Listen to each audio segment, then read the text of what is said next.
तीन शिरी सहा हात तया माझा दंडवत. श्री स्वामी समर्थ. नमस्कार स्वामी भक्त हो, स्वागत आहे तुमचं पुन्हा एकदा नवीन व्हिडिओमध्ये. या व्हिडिओचं शीर्षक आहे दत्तस्मरण आणि मनाला मिळते अपार शांती. त्याआधी व्हिडिओ पूर्ण पहा आणि चॅनलला सबस्क्राईब केलं नसेल तर आत्ताच सबस्क्राईब करून घ्या. चला व्हिडिओला सुरुवात करू. दत्तगुरूंचं स्मरण केल्यावर मन इतकं शांत का होतं? 1. सुरुवातीची ओढ. अस्वस्थ मन, विचारांचा कल्लोळ आणि धावपळीचे आयुष्य.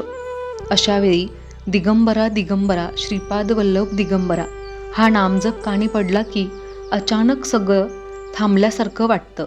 दत्तगुरूंचं स्मरण केल्यावर मन शांत का होतं हा प्रश्न तुम्हालाही पडला असेलच. याचे उत्तर त्यांच्या त्रिमूर्ती रूपात दडलेले आहे. ब्रह्मा, विष्णू आणि महेश या तिन्ही शक्तींचे एकत्रीकरण म्हणजे दत्तगुरू. जेव्हा आपण त्यांचे नाव घेतो तेव्हा आपल्यातील विखुरलेली ऊर्जा एका बिंदूवर केंद्रित होऊ लागते. ही शांततेची पहिली पायरी आहे. चला तर मग या 13 भागांच्या प्रवासात आपण या शांतीचे रहस्य उलगडूया. 2. अहंकाराचा लय. दत्तगुरूंच्या स्मरणाने मन शांत होण्याचे मुख्य कारण म्हणजे अहंकाराचा नाश. दत्त महाराज हे अवधूत आहेत. अवधूत म्हणजे जो सर्व वासना आणि अहंकारापासून मुक्त आहे. जेव्हा आपण त्यांचे स्मरण करतो तेव्हा नकळतपणे आपल्यातील मीपणा कमी होऊ लागतो. मनातील अशांतीचे मूळ कारण हे मी आणि माझे यात असते. दत्तगुरूंच्या चरणी लीन झाल्यावर ही ओझी उतरून ठेवल्यासारखी वाटतात. ज्या क्षणी अहंकार गळून पडतो त्या क्षणी मनाला अथांग शांतीचा अनुभव येतो. ही शांती बाह्य नसून ती आपल्या अंतरात्म्यातून उमटलेली असते. दत्तगुरू आपल्याला स्वतःच्या अस्तित्वाची ओळख करून देतात. 3. निसर्ग आणि गुरुतत्व. दत्तगुरूंचे वास्तव्य नेहमी निसर्गाच्या सानिध्यात, औदुंबर वृक्षाखाली किंवा नद्यांच्या संगमावर असते.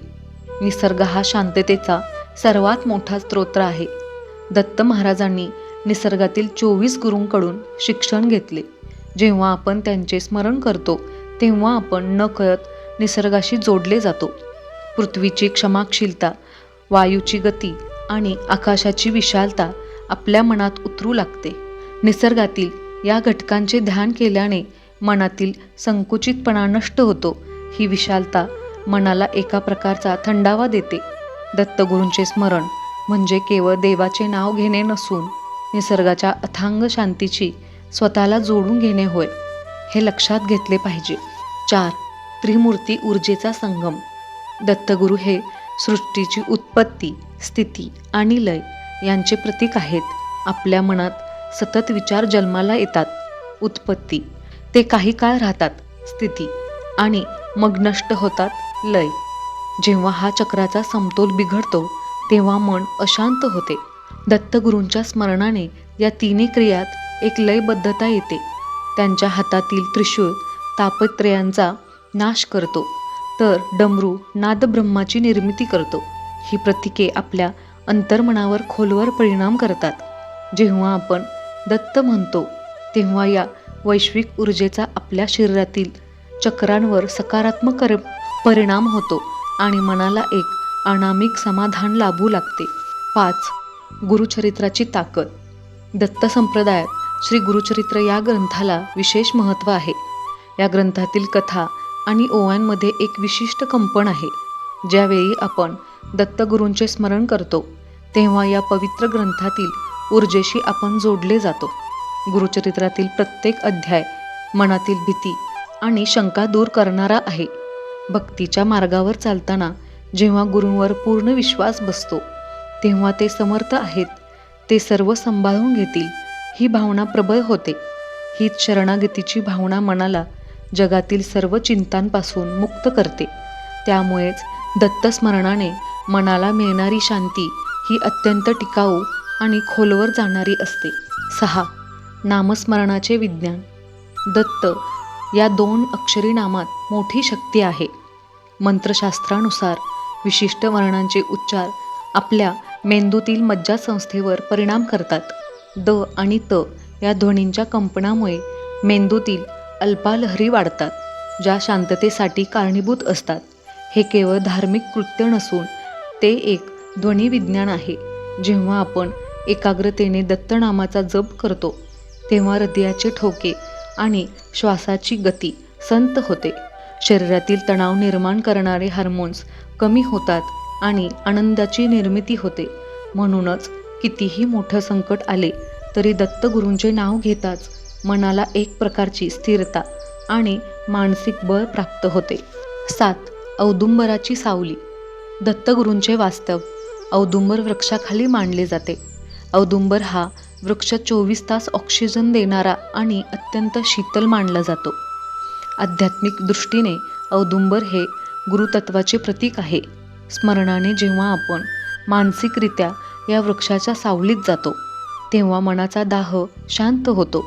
संसाराच्या तापामुळे पोळलेले मन या शीतल छायेत विसावते. जसा एखादा थकलेला प्रवासी वडाच्या झाडाखाली विश्रांती घेतो तशीच अवस्था दत्तभक्ताची होते.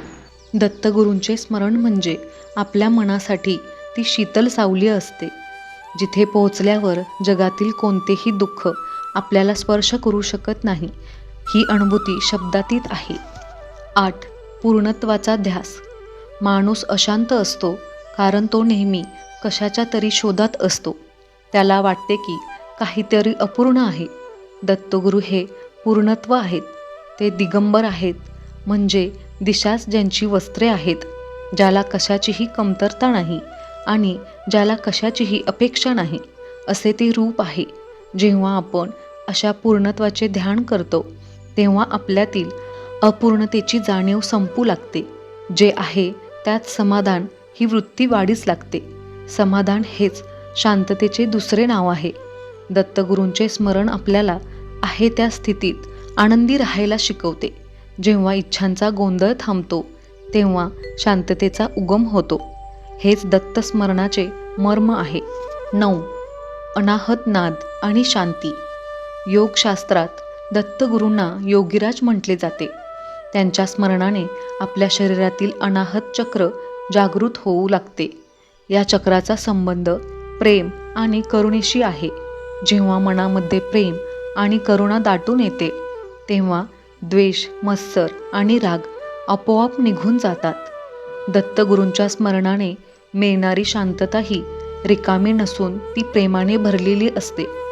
त्यांच्या हातातील जपमाळ आपल्याला सतत जागरूक राहण्याचा संदेश देते. ही जागरूकता आपल्याला वर्तमानात जगायला शिकवते. भूतकाळातील पश्चाताप आणि भविष्याची चिंता संपली की उरते ती फक्त शांतता. दत्तगुरू आपल्याला याच वर्तमान क्षणात स्थिर करतात, म्हणून मन शांत होतं. 10. शरणागतीची किमया. शांती मिळवण्याचा सर्वात सोपा मार्ग म्हणजे शरणागती. दत्तगुरू हे भक्ताचे रक्षण करणारे माऊली आहेत. जेव्हा आपण म्हणतो दत्ता मी तुझा आहे, तेव्हा आपण आपली सर्व ओझी त्यांच्यावर सोपवतो. जोपर्यंत आपण स्वतःच्या बुद्धीने सर्व प्रश्न सोडवण्याचा प्रयत्न करतो तोपर्यंत मन थकून जाते. पण जेव्हा आपण गुरु या शक्तीला शरण जातो तेव्हा मनावरचा ताण हलका होतो. एक लहान बाळ जसे आईच्या कुशीत शांत झोपते तशीच अवस्था भक्तीची दत्तगुरूंच्या स्मरणात होते. ही शरणागतीच मनाला अभय देते. भीती गेली की शांती येते. हेच दत्तस्मरणाचे खरे गुपित आणि सत्य आहे. 11. दत्तात्रेय आणि वासनामुक्ती. मनातील अशांतीचे मुख्य कारण आपल्या अतृप्त वासना असतात. दत्तगुरू हे परमहंस रूप आहेत, जे वासनांच्या पलीकडे गेले आहेत. त्यांच्या स्मरणाने आपल्या बुद्धीला सात्विकता प्राप्त होते. सात्विक बुद्धी चांगल्या आणि वाईटातील फरक ओळखू शकते. जेव्हा आपण चुकीच्या गोष्टींचा ध्यास सोडतो तेव्हा मन विचलित होणे थांबते. दत्तगुरूंच्या हातात असलेले कमंडलू हे त्यागाचे प्रतीक आहे. त्याग म्हणजे भौतिक गोष्टी सोडणे नव्हे, तर त्यांच्यावरील आसक्ती सोडणे. जेव्हा आसक्ती कमी होते तेव्हा मन स्थिर पाण्यासारखे शांत होते. दत्तगुरूंचे स्मरण आपल्याला या अलिप्ततेच्या मार्गावर घेऊन जाते, जिथे केवळ चिरंतन आणि अथांग शांतीचा अनुभव येतो. 12. अनुसूया पुत्राचा आशीर्वाद. दत्तगुरू हे माता अनुसूयेच्या तत्वाचे फळ आहेत.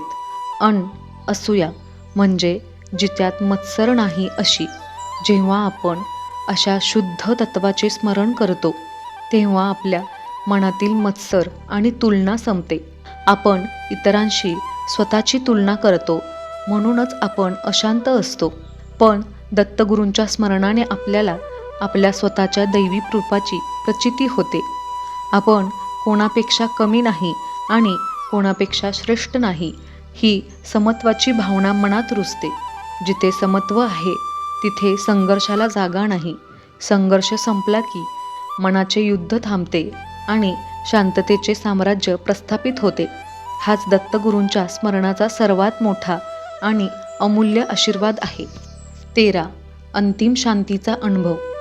दत्तगुरूंचे स्मरण म्हणजे केवळ एक विधी नसून ती एक जगण्याची पद्धत आहे.